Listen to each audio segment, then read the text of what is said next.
I am not black. I mean, that's what the world calls me, but it's not me. I didn't come out of my mother's womb saying, "Hey everybody, I'm black."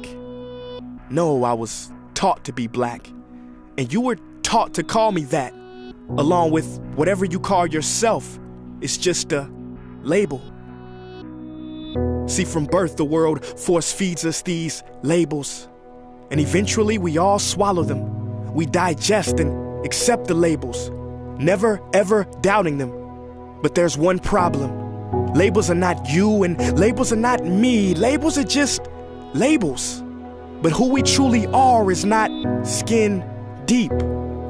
See, when I drive my car, no one would ever confuse the car for me.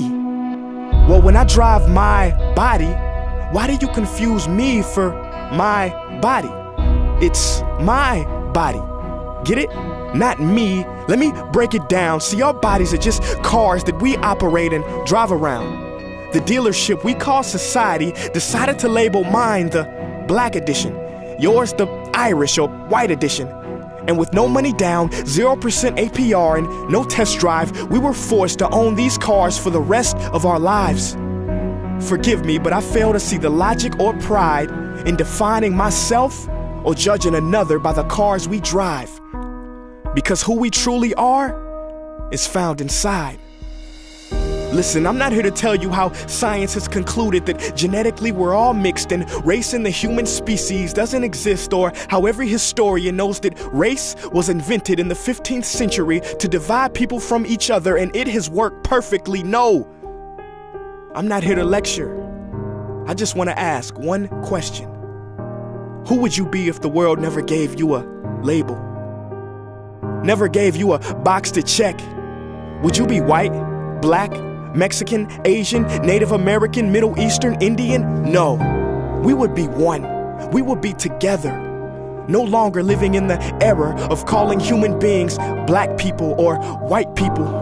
These labels that will forever blind us from seeing a person for who they are, but instead seeing them through the judgmental, prejudicial, artificial filters of who we think they are.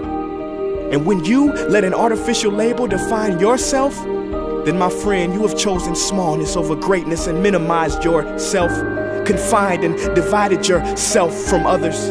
And it is an undeniable fact that where there is division, there will be conflict, and conflict starts wars. Therefore, every war has started over labels. It's always us versus them. So the answer to war, racism, sexism, and every other ism is so simple that every politician has missed it. It's the labels. We must rip them off. Isn't it funny how no baby is born racist, yet every baby cries when they hear the cries of another? No matter the gender, culture, or color, proving that deep down we were meant to connect and care for each other. That is our mission, and that is not my opinion. That is the truth in a world that has sold us fiction. Please listen, labels only distort our vision, which is why half of those watching this will dismiss it or feel resistance and conflicted. But just remember, so did the caterpillar before it broke through its shell and became the magnificent butterfly. Well, these labels are our shells, and we must do the same thing so we can finally spread our wings. Human beings were not meant to be slapped with labels like groceries and supermarkets. DNA cannot be regulated by the FDA. We were meant to be free, and only until we remove them all and stop living and thinking so small will we be free to see ourselves and each other for who we truly are.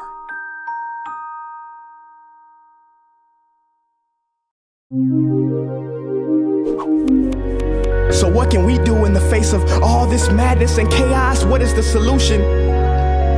We can love.